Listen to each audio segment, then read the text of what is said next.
¿qué tal? Ya estamos aquí otra vez con el infectólogo Luis Soto. Él nos va a hablar de esto que es el monkeypox o viruela del mono, porque pues la OMS hizo una declaración este fin de semana. Y pues, ¿por qué no nos platicas, Luis?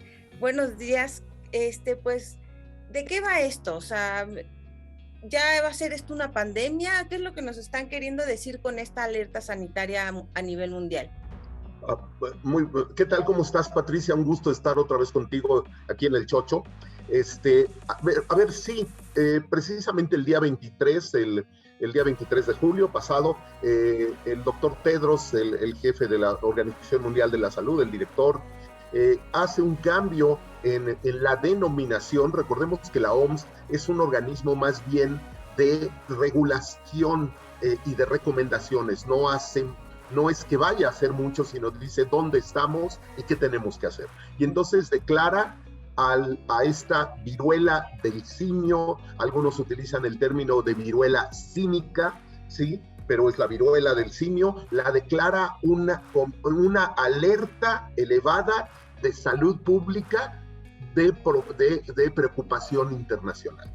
Esto todavía no es exactamente la declaración de una pandemia, pero lo que nos está diciendo, de acuerdo a los niveles que utiliza la Organización Mundial de la Salud, es que esto se va incrementando. Los números a esta mañana son 18,090 casos, tanto en 69 países que no habían tenido monkeypox previamente.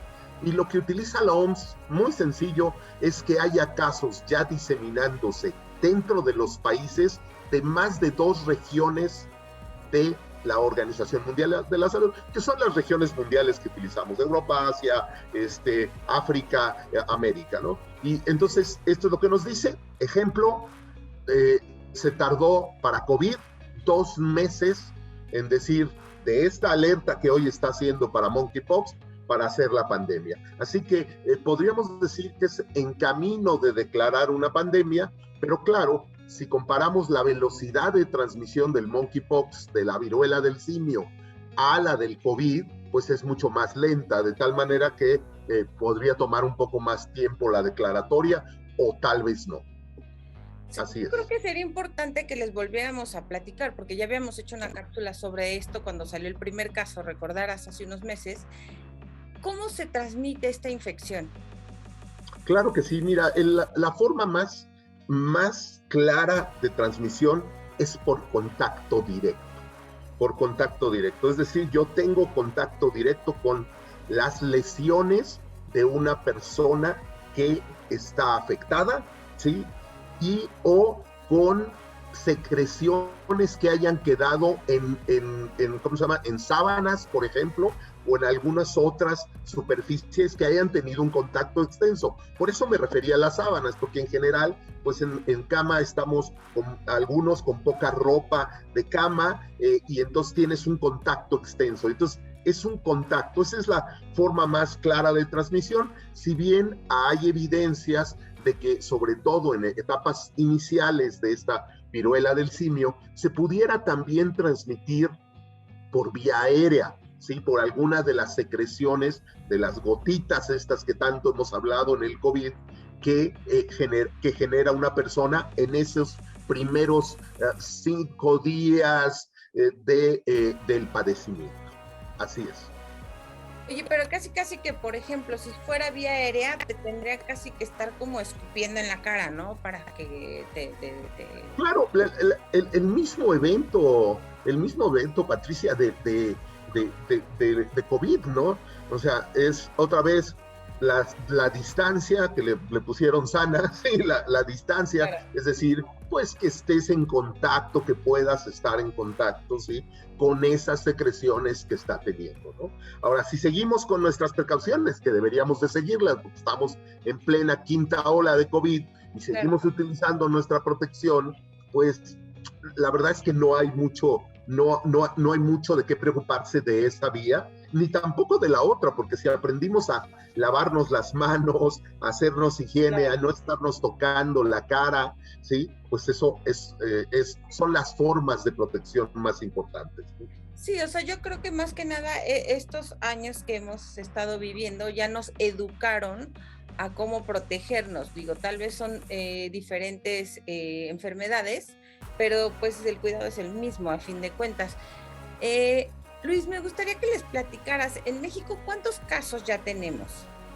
En México ayer la Secretaría de Salud ya mencionó 60 casos ya documentados, ¿ok? Los casos en general tú los clasificas entre ya probados, que ya tienen una prueba diagnóstica, y los sospechosos que están en vías de ser probados o que por alguna razón no se pudo enviar la muestra, ¿no? Entonces, más o menos tenemos 60 casos bien distribuidos en varios de los estados, y sí, es todavía un número pequeño. No somos de ninguna manera como buenos países de Europa. Te estoy hablando del Reino Unido, de España, que es el que sigue teniendo más casos, pero bueno, ya tenemos 60 casos, ya es un número que debes de considerar importante, ¿no? Y de hecho tú has tratado de estos casos. Claro, hemos diagnosticado ya 2 casos de monkeypox y de viruela del simio, y bueno, la verdad es que el diagnóstico no es tan difícil, siempre y cuando te acuerdes de cuáles son los síntomas, ¿no? Las personas que adquieren la viruela del simio tuvieron contacto con alguien, pero a veces no saben quién fue ese alguien, entre 5 y 21 días antes, ¿ok? 5 o 21 días antes. Entonces, conforme vayan pasando los días, te acuerdas, algunas personas se acordarán menos de quién fue el alguien, ¿verdad? Pero bueno, después después de ese lapso de 5 a 21 días, tú tienes 5 días en los que te la pasas mal. Y déjame darte un poquito la experiencia. Son dolores intensos de los músculos del cuerpo, ¿sí? Son dolores intensos, hay fiebre, duele la cabeza, hay dolores intensos en el cuerpo y llega a haber crecimiento de ganglios, ¿sí?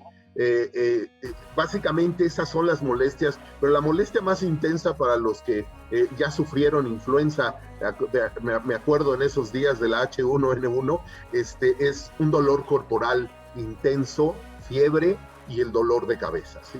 Y después ya aparecen, que es cuando nos damos cuenta, porque aquí puede ser COVID, ahora estamos en ola de COVID, puede ser influenza, que aún pues no estamos en invierno, tenemos casos de influenza. Entonces, hasta que no aparecen las lesiones, generalmente aparecen primero en cara, y de ahí se diseminan al resto del cuerpo, y son lesiones que empiezan con una manchita, y después se van formando una vesícula, algo que tiene líquido en el centro, y esa vesícula se pone blanca como si fuera un barro de estos que ya están maduros, que ves tú una punta que la gente le acostumbra a decir la punta blanca. Así se ven esas lesiones, ¿sí? Y esas son las lesiones más infectantes. Oye, dime una cosa, yo me empiezo a sentir mal, pero proyectémonos a que ya empieza a haber muchos más casos de esta enfermedad. Pues yo obviamente me puedo hacer una PCR para influenza, me puedo hacer una PCR para COVID. ¿Qué estudio me estaría haciendo yo? O sea, si por ejemplo por algo tuve contacto con alguien que le vi el grano y ya me dio la ansiedad y quiero saber cómo me detectaría esta viruela. Claro que sí, excelente pregunta, Patricia.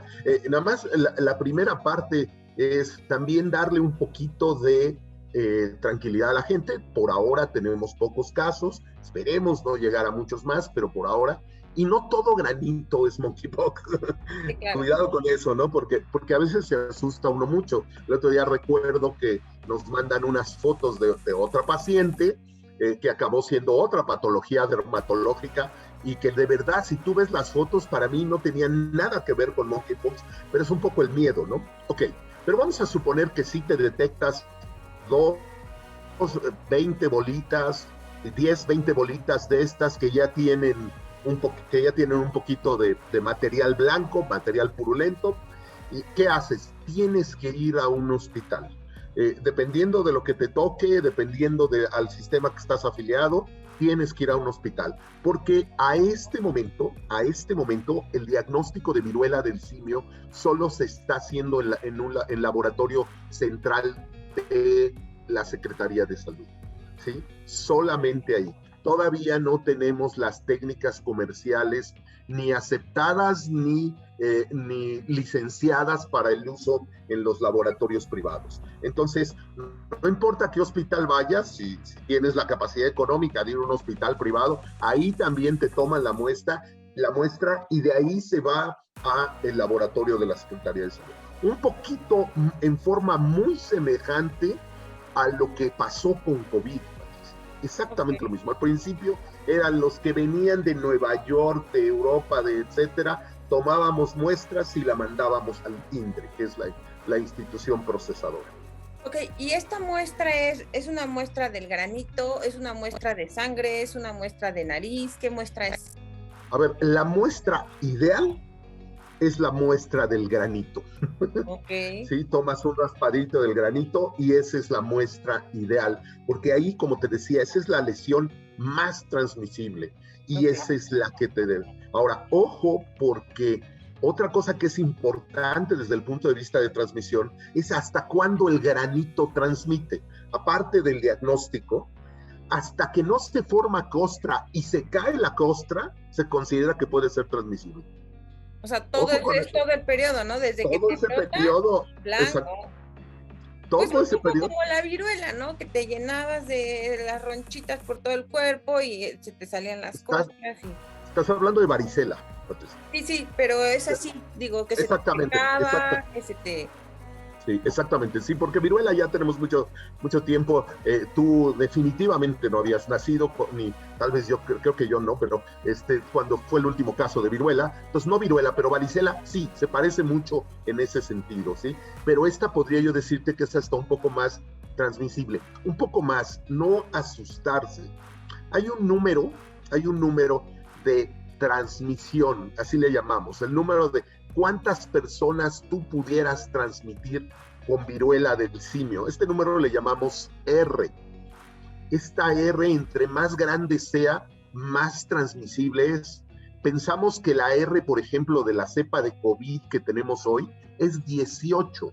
Es decir, podrías infectar hasta 18 gentes.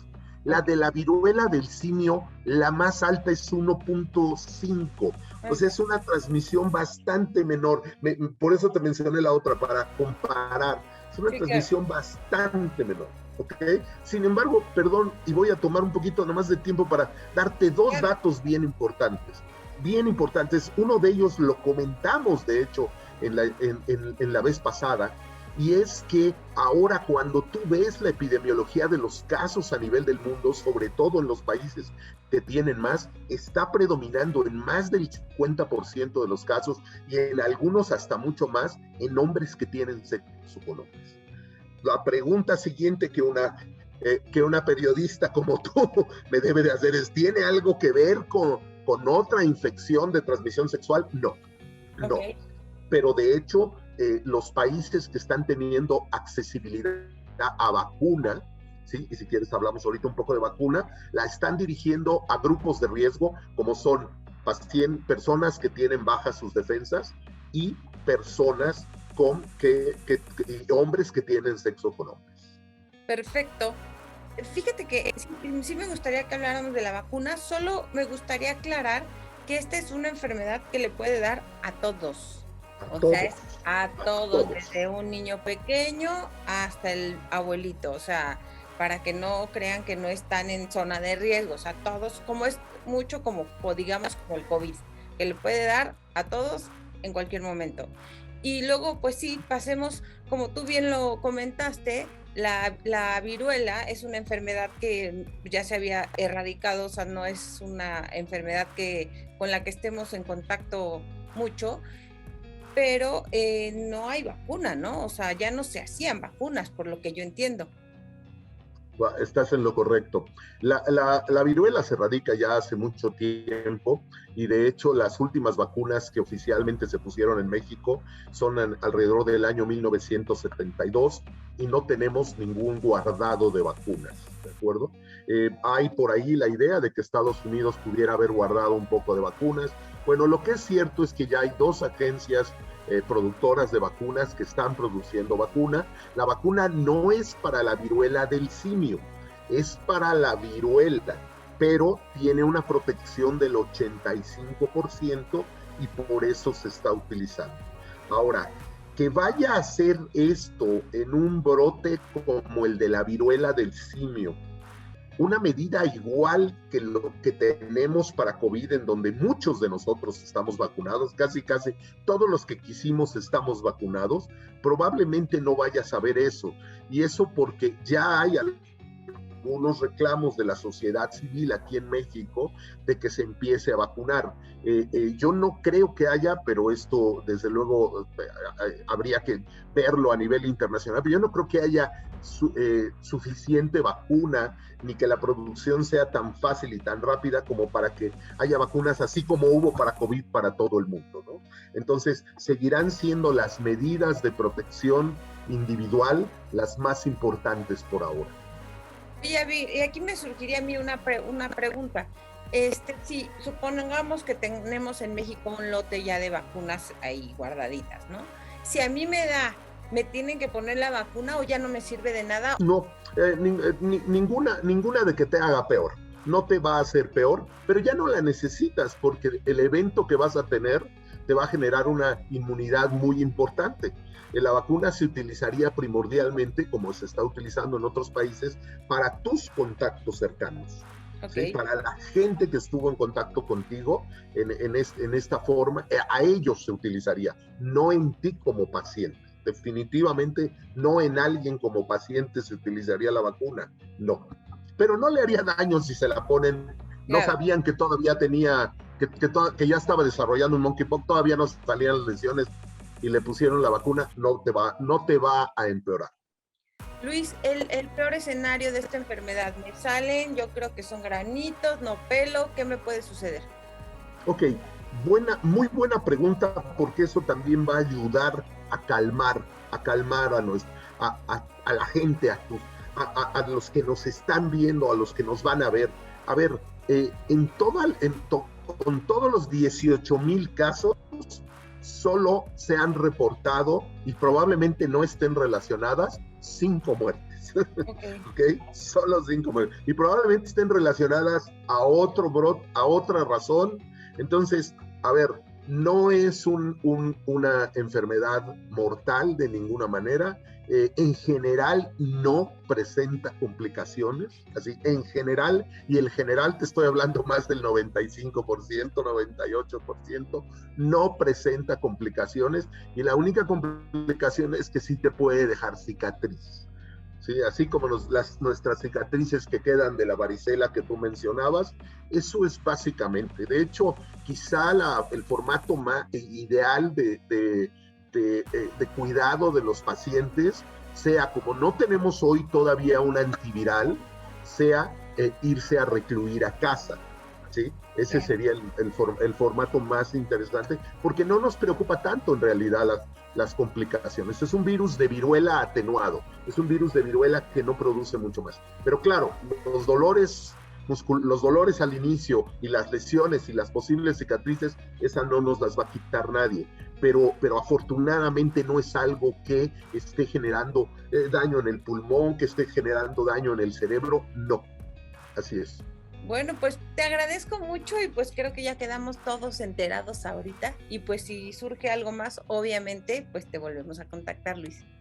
Pues por favor, vean, sigan viendo El Chocho, porque aquí Patricia nos mantiene y los mantiene bien informados. Bueno, nos vemos en la próxima. ¿Tus redes, Luis? Sí, básicamente estoy en Twitter, sí, que es @lesorram, así, de Luis Enrique, S.O. Soto, Ram Ramírez, Lesorram, @Lesorram. Ahí Y estoy. ahí aparece abajo, obviamente. Y pues yo soy Patricia McKercher, este es el Chocho, y ya saben, si tienen alguna duda, si nos quieren preguntar algo, si quieren hablar sobre algún tema de interés, escríbanos a nuestras redes y Luis también les contestará cualquier duda que puedan tener. Encantado. Y gracias, nos vemos en la próxima. Que te vaya muy bien.